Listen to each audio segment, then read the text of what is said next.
Hi friends, hello, ನಮಸ್ತೆ. ನಾನೀಗ dhaba style paneer gravy ಹೇಗೆ ಮಾಡುವುದನ್ನು ಹೇಳಿಕೊಡುತ್ತಿದ್ದೇನೆ.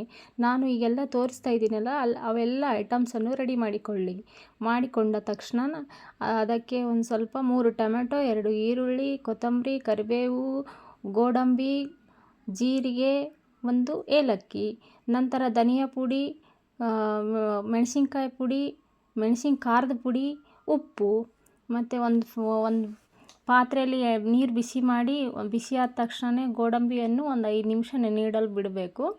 ಬಿಟ್ಟ ನಂತರ ಅದಕ್ಕೆ ಮಿಕ್ಸ್ 5 ನಿಮಿಷ ಆದಮೇಲೆ ಅದು ಗ್ರೈಂಡ್ ಮಾಡ್ಕೋಬೇಕು. ಟೊಮೆಟೊ ಮತ್ತು ಗೋಡಂಬಿ ಹಾಕಿ ಸಣ್ಣ ಗ್ರೈಂಡ್ ಮಾಡ್ಕೋಬೇಕು. ಮಾಡ್ಕೊಂಡ ನಂತರ ಒಂದು ಕಡಾಯಿ ಒಲೆ ಮೇಲೆ ಬಿಸಿ ಮಾಡಲು ಇಟ್ಟು ಅದಕ್ಕೆ ಎಣ್ಣೆ, ಒಂದು ಸ್ವಲ್ಪ ಉಪ್ಪು, ಒಂದು ಸ್ವಲ್ಪ ಖಾರದ ಪುಡಿ ಹಾಕಿ ನಂತರ ಅದಕ್ಕೆ ಬಿಸಿ ಆಗಬೇಕು ಚೆನ್ನಾಗಿ. ಅಂದರೆ ಒಂದು ಸ್ವಲ್ಪ ಲೋ ಫ್ಲೇಮಲ್ಲಿ ಇಡಬೇಕು. ಲೋ ಫ್ಲೇಮಲ್ಲಿಟ್ಟು ಸ್ಪೂನ್ ತೊಗೊಂಡು ಕಲಿಸ್ಬೇಕು. ಅದು ಚೆನ್ನಾಗಿ ಕಲಸಿದ ನಂತರ ಅದಕ್ಕೆ ಪನ್ನೀರ್ ಹಾಕಬೇಕು. ಪನ್ನೀರ್ ಸಣ್ಣದಾಗಿ ಕಟ್ ಮಾಡ್ಕೋಬೇಕು. ನಿಮ್ಗೆ ಯಾವ ಥರ ಬೇಕೋ ಆ ಥರ ಕಟ್ ಮಾಡ್ಕೊಳ್ಳಿ. ಅದಕ್ಕೆ ನೀವು ಇಷ್ಟಪಡೋರಾದರೆ ದಪ್ಪ ಇರಲಿ, ಇಲ್ಲ ಜಾಸ್ತಿ ಜನ ಇದ್ದರೆ ಚಿಕ್ಕದಾಗೆ ಮಾಡ್ಕೊಳ್ಳಿ, ಚೆನ್ನಾಗಿರುತ್ತೆ, ಸೂಪರಾಗಿರುತ್ತೆ. ಈ ಥರನೇ ಎಣ್ಣೆಯಲ್ಲಿ ಒಂದು ಸ್ವಲ್ಪ ಫ್ರೈ ಮಾಡ್ಕೋಬೇಕು. ಫ್ರೈ ಮಾಡಿದ ತಕ್ಷಣ ಅದೇ ಕಡಾಯಲ್ಲಿ ಇನ್ನೊಂದು ಸ್ವಲ್ಪ ಅದಕ್ಕೆ ಎಣ್ಣೆ ಹಾಕಿ ಜೀರಿಗೆ, ಸಾಸಿವೆ, 1 ಏಲಕ್ಕಿ ಹಾಕಬೇಕು. ಏಲಕ್ಕಿ ಹಾಕಿ ಸ್ಪೂನ್ ತೊಗೊಂಡು ಕಲಿಸ್ಬೇಕು. 1 ಪಲಾವ್ ಎಲೆ ಹಾಕಬೇಕು. ಅದಕ್ಕೆ ಪಲಾವ್ ಎಲೆ ಹಾಕಿದ ಮೇಲೆ ಚೆನ್ನಾಗಿ ಅದೊಂದು ಸ್ವಲ್ಪ ಕರಿಬೇವು ಚಟಪಟ ಅಂದಮೇಲೆ ಒಂದು ಸ್ವಲ್ಪ ಈರುಳ್ಳಿ ಕಟ್ ಮಾಡಿರ್ತೀವಲ್ಲ, ಅದು ಗೋಲ್ಡನ್ ಬಣ್ಣ ಬರುವವರೆಗೂ ಈರುಳ್ಳಿಯನ್ನು ಚೆನ್ನಾಗಿ ಫ್ರೈ ಆದ ನಂತರ ಒಂಥರ ಕಲರ್ ಚೇಂಜ್ ಆಗಿಬಿಡುತ್ತೆ ನೋಡಿ. ಒಂದು ಸ್ವಲ್ಪ ಚೆನ್ನಾಗಿ ಗೋಲ್ಡನ್ ಬ್ರೌನ್ ಬರೋವರೆಗೂ ಚೆನ್ನಾಗಿ ಫ್ರೈ ಮಾಡಬೇಕು. ಅದು ಈರುಳ್ಳಿ ಫ್ರೈ ಮಾಡಿದ್ರೇ ಚೆನ್ನಾಗಿರುತ್ತೆ. ಅದು ಗ್ರೈಂಡ್ ಮಾಡ್ಕೊಂಡಿರ್ತೀವಲ್ಲ ಟೊಮೆಟೊ, ಅದು ಗೋಡಂಬಿ, ಅದೂ ಅದಕ್ಕೆ ಹಾಕಿ ಕಲಸಿ ಚೆನ್ನಾಗಿ. ಕಲಸಿದ ಮೇಲೆ ಕಲರ್ ಚೇಂಜ್ ಆಗಿಬಿಡುತ್ತೆ ನೋಡಿ. ಟೊಮೆಟೊ ಹಾಕಿರ್ತೀವಲ್ಲ, ಒಂದು ಸ್ವಲ್ಪ ರೆಡ್ ಬಣ್ಣ ಬರುತ್ತೆ.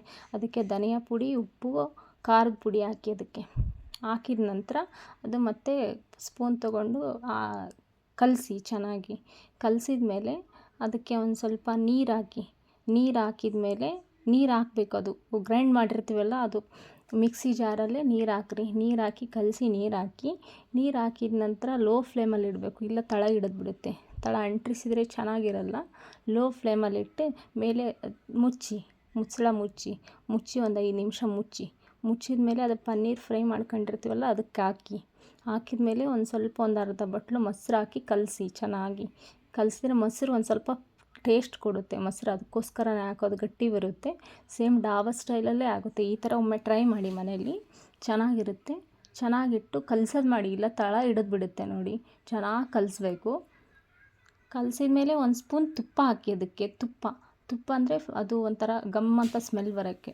ಮೇನ್ ಸೀಕ್ರೆಟ್ ಏನಪ್ಪ ಅಂದರೆ ಸಕ್ಕರೆ ಹಾಕೋದು. ಸಕ್ಕರೆ ಹಾಕಿದರೆ ಡಾಬಾ ಸ್ಟೈಲ್ ಟೇಸ್ಟ್ ಬರುತ್ತೆ. ಮತ್ತು ಒಂದು 5 ನಿಮಿಷ ಮುಚ್ಚಿದ ಮೇಲೆ ಒಂದು ಸ್ವಲ್ಪ ಕೊತ್ತಂಬರಿಯನ್ನು ಉದುರಿಸಿ. ಕೊತ್ತಂಬರಿ ಸೊಪ್ಪು ಉದುರಿಸಿದ ಮೇಲೆ ಚೆನ್ನಾಗಿ ಕುದಿಯುತ್ತೆ. ಅದು ಎಲ್ಲ ಕಲಸಿ ಚೆನ್ನಾಗಿ ನೀಟಾಗಿ ಕಲಸಿ ಆಯ್ತು. ನಮ್ಮ dhaba style paneer gravy ready ಆಗಿದೆ. ಸರ್ವ್ ಮಾಡಿ ಊಟಕ್ಕೆ ಬಳಸಿ. ಇಷ್ಟ ಆದರೆ ಲೈಕ್ ಮಾಡಿ, ಶೇರ್ ಮಾಡಿ ಹಾಗೂ ಸಬ್ಸ್ಕ್ರೈಬ್ ಮಾಡಿ.